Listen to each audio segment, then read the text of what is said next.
గుణపాఠం. అంబేద్కర్కు సంబంధించినటువంటి ఒక పెద్ద సమూహం దేశంలో ఉంది గనక ఆయనను ముట్టుకోవడానికి వెనక ముందు ఆడుతూ ఉన్నారు, లేకపోతే పాటి తీసేసేవాళ్ళు. కానీ అంబేద్కర్ చెప్పిన కొన్ని విషయాలు, అంబేద్కర్ చెప్పిన అన్ని విషయాలు పాఠ్యాంశంలో ఉండవు. సంస్కరణ దృష్టితో చెప్పిన విషయాలు మాత్రమే పాఠ్యాంశంలోకి వస్తున్నాయి. ఆయన చెప్పిన సాంఘిక విప్లవానికి సంబంధించిన విషయాలని పాఠ్యాంశంలోకి తీసుకురావట్లేదు. పొలిటికల్ సైన్స్ సిద్ధాంతాల్లో పెట్టడం లేదు. కుల నిర్మూలన ఉన్నది. ఈ కుల నిర్మూలన పుస్తకాన్ని సిలబస్లో పెడతారా? పెట్టరు. ఇట్లా మనం చెప్పుకుంటూ పోతే చరిత్రని మారుస్తున్నారు, రాజనీతి శాస్త్రాన్ని మారుస్తున్నారు. సైన్స్లో ఇంతకుముందు నా మిత్రుడు చెప్పిన డార్విన్ సిద్ధాంతాన్ని కొట్టిపడేసి ఇక ఈ దేశ ప్రధానమంత్రి గారు వారు మాట్లాడే చాలా సందర్భాల్లో మాట్లాడుతున్న విషయాలు, లేదా ఇతర మంత్రులు మాట్లాడుతున్న విషయాలు, శాస్త్రం ఎక్కడున్నది? సైన్స్ ఎక్కడున్నది? ఎక్కడున్నదంటే ఏమంటున్నారు? ఎప్పుడో ఈ దేశంలో టెస్ట్ ట్యూబ్ బేబీ, ఇప్పుడు డాక్టర్ మేడం ఉన్నారు ఇక్కడ, టెస్ట్ బేబీ అనేది ఎట్లా తయారవుతుంది, ఇప్పుడు ఎట్లా తయారు చేశారు, ఎంత శాస్త్ర సాంకేతిక పరిజ్ఞానంలో వాళ్ళు పరిశోధనలు చేసి కృషి చేస్తే ఆ జ్ఞానంలో నుంచి వికసించినటువంటి దీన్ని ఏం చెప్తున్నారంటే, ఇది ఇప్పుడు చెప్తున్నారా మీరు? టెస్ట్ ట్యూబ్ బేబీ అనేది ఇప్పుడు వచ్చిందా?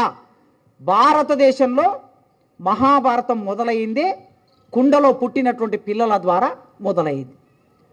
ఎప్పుడో భారతదేశంలో ఉన్నది ఇది, ఇప్పుడు ప్రపంచంలో ఉన్న సైన్స్ చెప్పేది కాదు అని ఈ దేశంలో ఉండే దేశాన్ని పరిపాలించే గొప్ప నాయకులు మాట్లాడుతున్నారు. ఇది సైన్స్ అవుతుందా? మనం ఆలోచించిన సందర్భం. ప్లాస్టిక్ సర్జరీ అని వచ్చింది. ఇప్పుడు మనకేమైనా ముఖం మీద ఏమైనా, చేతికి ఏమైనా, ఇంకెక్కడేమైనా మన సినిమా హీరోలు ప్లాస్టిక్ సర్జరీ చేసుకుంటారు కదా అందంగా ఉండడం కోసం. ఈ ప్లాస్టిక్ సర్జరీ అనేది ఇది సైన్స్ నుంచి డెవలప్ అయినటువంటిది కదా. కానీ వాళ్ళేమంటున్నారంటే, ఎప్పుడో ప్లాస్టిక్ సర్జరీ వినాయకుని తల తీసేస్తే ఏనుగు తల తీసుకొచ్చి వినాయకుని పెట్టాం కదా, మన దగ్గర ఎప్పుడో ప్లాస్టిక్ సర్జరీ ఉందని చెప్తున్నారు. మరి దీన్ని నమ్మొచ్చా? ఇది నిజమా? ఇది రేపు పాఠ్యాంశంలోకి రాబోతుంది. ఇది పాఠ్యాంశంలోకి రాబోతుంది కనుక మనలాంటి బుద్ధిజీవులం, విశ్వవిద్యాలయాల్లో చదువుకునే బుద్ధిజీవులం ఆలోచించాలి కదా.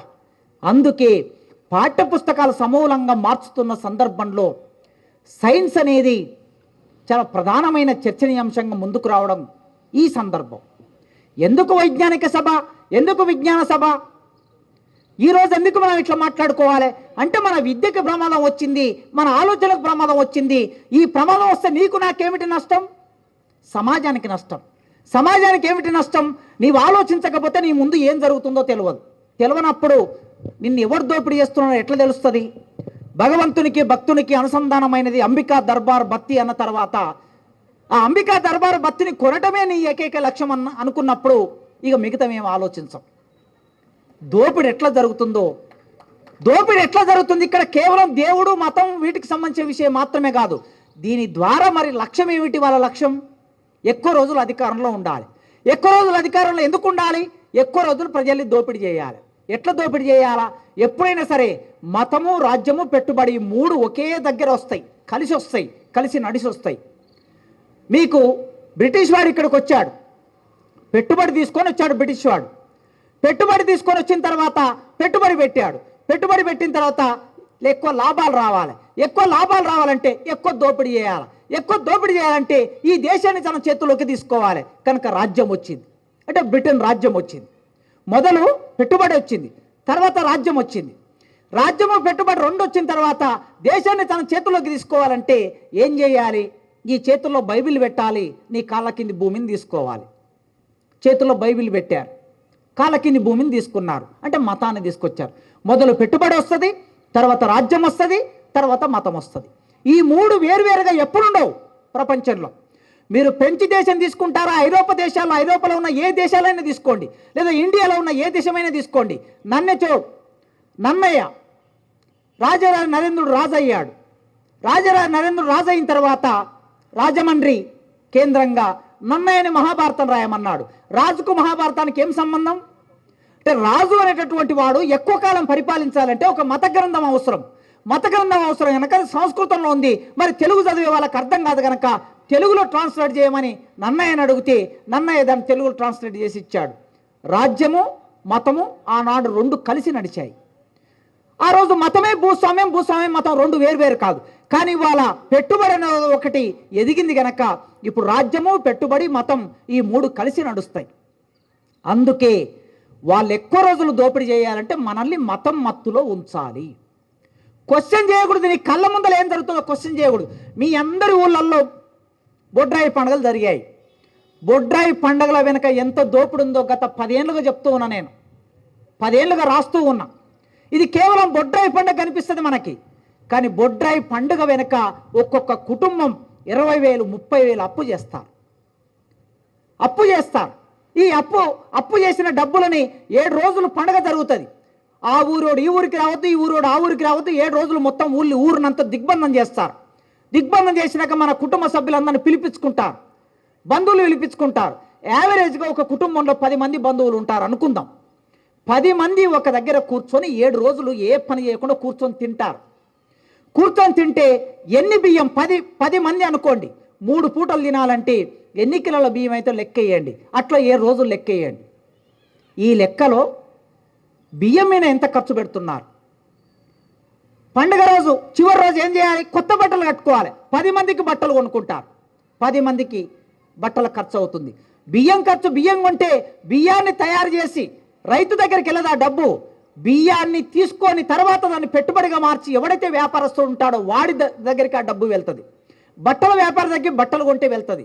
కొబ్బరికాయ కొట్టాలంటే 10 మంది కొబ్బరికాయ కొట్టాలి, 10 కొబ్బరికాయలు కొనాలి. 10 కొబ్బరికాయలు పెట్టి నువ్వు డబ్బు పెట్టి కొంటే ఆ డబ్బు వ్యాపారస్తుని దగ్గరికి వెళ్తుంది. ఊదిబత్తీలు వ్యాపారస్తుని దగ్గరికి వెళ్తుంది. ఇదంతా ఒక ఎత్తు అయితే తాగాలి కదా 7 రోజులు ఫుల్గా తాగాలి కదా. వచ్చిన బంధువులు మర్యాద చేయకపోతే అదొక పెద్ద ఇష్యూ అయిపోతుంది. మళ్ళా అట్లా కాటన్లు దిగుతాయి మన ఇంట్లోకి. కాటన్లు దిగిన తర్వాత ఆ డబ్బు ఎక్కడికి వెళ్తుంది?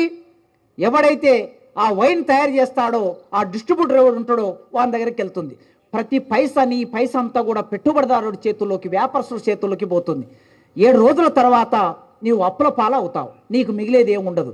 బొడ్రాయి నీకేమిచ్చింది? అప్పులు ఇచ్చింది. ఇది పెట్టుబడి స్వభావం ఇది.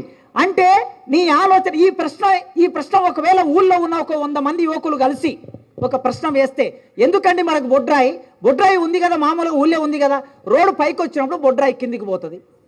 కిందికి పోయిన బొడ్రాయి బైండ్లో ఆయన వస్తాడు. బైండ్లో ఆయన వచ్చి ఒక మంత్రిస్తాడు. మామూలుగా ఏది నిమ్మకాయ వేస్తాడు, ఇంత పసుపు వేస్తాడు, కుంకుమ వేస్తాడు, బొడ్రాయిని తీసి పైకి పెడతాడు. పైసా ఖర్చు లేకుండా చేశారు కదా ఇన్నాళ్ళు. ఎల్లమ్మ పండుగలు, మల్లమ్మ పండుగలు, పోషమ్మ పండుగలు, బొడ్రాయి పండుగలు ఎవరు చేశారండి? ఇది బైండ్లోళ్ళే చేశారు. ఊళ్ళో పంబాలోళ్ళే చేశారు. ఉత్తర తెలంగాణ అయితే పంబాలలో చేశారు, దక్షిణ తెలంగాణ అయితే బైండ్లోళ్ళు చేశారు. ఎన్నడన్నా బాపనోళ్ళు వచ్చారా బొడ్రాయి పండగకి? ఎన్నడూ బాపనోళ్ళు రాలే. కానీ ఇప్పుడు ఊర్లలో జరిగిన బొడ్రాయి పండుగలకి శక్తిపీఠాల నుంచి బ్రాహ్మణులు పిలిపించారు. శక్తిపీఠాల నుంచి ఒక్కొక్క బ్రాహ్మణుడు వచ్చినందుకు ఒక్కరికి ₹1,00,000 చొప్పున 5 మంది వస్తే 5 లక్షలు ఆ ఊరు ఇచ్చి పంపించాలి.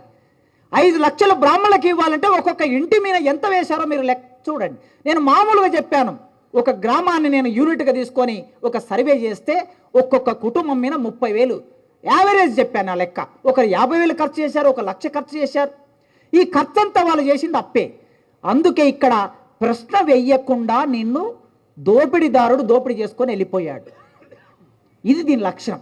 నీకేం జరుగుతుందంటే చివరికి జరుగుతుంది. నీకు ఉద్యోగం రాకపోయినా నీ కర్మరాత. రేపు ప్రతి ఒక్కరం మనం ఏం ఆలోచించబోతామంటే, ఇప్పుడు వచ్చే సిలబస్ను చదివితే నా కర్మరాత ఇట్లా ఉంది కనుక నాకు ఉద్యోగం రాలే, నా కర్మరాత ఇట్లా ఉంది కనుక నాకు పెళ్లి కాలే అనే వైపుగా మన ఆలోచన విధానాన్ని నెట్టడం కోసం ప్రయత్నం జరుగుతుంది. టీవీలు, సినిమాలు, పాఠ్యపుస్తకాలు, ఆ తర్వాత ఇంటర్నెట్, సెల్ ఫోన్. మీరు సెల్ ఫోన్లో చాలా విషయాలు వస్తూ ఉంటాయి. వాట్సాప్లలో ఫేక్ వీడియోలు చాలా వస్తూ ఉంటాయి. తప్పుడు విషయాలని, కల్పిత గాథలను తయారు చేసి వచ్చి వింటూ ఉన్నారు గ్రామాల్లో ప్రజలు.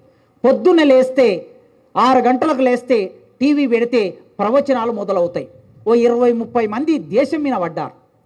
మన తెలుగుదేశం, ఈ ఆంధ్రప్రదేశ్ అటు తెలంగాణ అటు ఆంధ్రప్రదేశ్ ఓ 20-30 మంది ఒకరి తర్వాత ఒకడు వాడు ప్రవచనాలు. ఈ ప్రవచనాలు ఇంతకుముందు టీవీ ఉంటే టీవీ ముందు కూర్చొని వినేవాళ్ళు. కానీ ఇప్పుడు పొలానికి వెళ్ళినా కూడా సెల్ ఫోన్ జేబులో ఉంటుంది, సెల్ ఫోన్ ఆన్ చేసుకొని వింటున్నారు. ఇంకా నీ ఆలోచన తార్కికమైన ఆలోచన, ఈ పంట ఎందుకు పండలేదు, ఈ పంట నష్టం ఎందుకు వచ్చింది, ప్రభుత్వం ఎందుకు కొనటం లేదు, మద్దతు ధర ఎందుకు రావటం లేదు? ఇవన్నీ ప్రశ్నలు వేసే అవకాశం లేకుండా రైతును, కార్మికుని, విద్యార్థిని, యువజనుల్ని అందరినీ తమ స్వాధీనంలోకి తీసేసుకోవటం దీని వెనుక ఉన్న కుట్ర. కేవలం సైన్స్ను రక్షించుకోవడం అంటే ఏదో రమేష్ గారి సమస్యనో ఇంకెవరి సమస్యనో సైంటిస్టుల సమస్య కాదు, ఇది మనందరి బాధ్యత. ఎందుకంటే సైన్స్ అనేది ప్రశ్నించడం నేర్పుతుంది. ఏదైనా ఒక విషయాన్ని ఖచ్చితంగా నిర్దిష్టంగా ప్రయోగానికి నిలబెట్టి ఫలితాన్ని రాబట్టేది శాస్త్రం. వాట్ ఈజ్ సైన్స్ అంటే ఏదైనా ఒక విషయాన్ని ఖచ్చితంగా నిర్దిష్టంగా ప్రయోగానికి నిలబెట్టి ఫలితాన్ని రాబట్టేది. ఆ మంచి కరెక్టేనా? ఇది సైన్స్. 20 ఏళ్ళుగా నేను ఇదే చెప్తున్నా. ఏదైనా సరే మీరు దేనైనా తీసుకోండి, ఇది ప్రశ్నించడం నేర్పుతుంది. ఒక విషయాన్ని ఖచ్చితత్వం ఉండాలి, నిర్దిష్టత్వం ఉండాలి. ఒక పరీక్ష నాళిక తీసుకున్నారు, ఎంత పరీక్ష నాళిక నువ్వు రాయాలి పేపర్ మీద, అది ఎన్ని మిల్లీమీటర్లు ఉందో రాయాలి.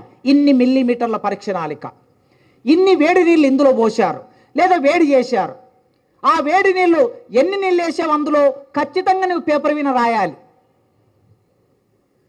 ఎంత వేడి చేశావు, 100 సెంటిగ్రేడా 50 ఎక్కడ చేశావు నువ్వు, ఖచ్చితంగా అది రాయాలి, రికార్డ్ చేయాలి. అందుకే ఏదైనా ఒక విషయాన్ని ఖచ్చితంగా నిర్దిష్టంగా ప్రయోగానికి నిలబెట్టి ఫలితాన్ని రాబట్టేదే సైన్స్. ఇది మీ ముందుకు వచ్చేవరైనా ఇంతకుముందు మన వాళ్ళు చెప్పింది దయ్యం ఉంది అన్నారు అనుకోండి. ఏమిటి దయ్యం? దయ్యం అంటే ప్రశ్న మన వైపు నుంచి రావాలి. ఏమిటి? సైన్స్ అనేది మనం అప్లై చేయాలి దానికి. దయ్యానికి కళ్ళున్నాయా? దయ్యానికి జీర్ణాశయం ఉన్నదా? దయ్యం నడుస్తుందా? నడుస్తే ఎట్లా నడుస్తుంది? వేయాలి. వేస్తే ఈ సైన్స్లో ఇముడుతుందా? దేవుడు అన్నారనుకోండి, దేవుడు ఎట్లా ఉంటాడు? దేవుడు ఎన్ని పూటలు తింటాడు? దేవుడు నిద్రపోతాడా లేదా? ఏ పరుపు మీద పడుకుంటాడు? రాళ్ళ మీద పడుకుంటాడా లేదా? ఈ ప్రశ్న. అందుకే ఖచ్చితత్వం నిర్దిష్టత్వం ఉండాలి. మామూలుగా చెప్తుంటారు కదా, చిలక శాస్త్రం దగ్గరికి వెళ్తే నీకు చాలా ప్రమాదం ఉంది అంటాడు. ప్రమాదం అంటే మనకు భయం కాదు. మొట్టమొదలు వామ్మో నాకు ప్రమాదం ఉందంటే అప్పుడు వాడేమంటాడు, ఈ ప్రమాదానికి పరిష్కారం లేదంటే పరిష్కారం ఉంది కానీ 500 పెడితే ఇంకో కార్డు వస్తుంది, దాంట్లో పరిష్కారం దొరుకుతుంది అంటాడు. అది వేస్తాం. వేసిన తర్వాత వాడు అందులో చెప్తాడు, ఏం లేదు నీకు ఒక వాహన గండం ఉంది అంటాడు. ఆ తర్వాత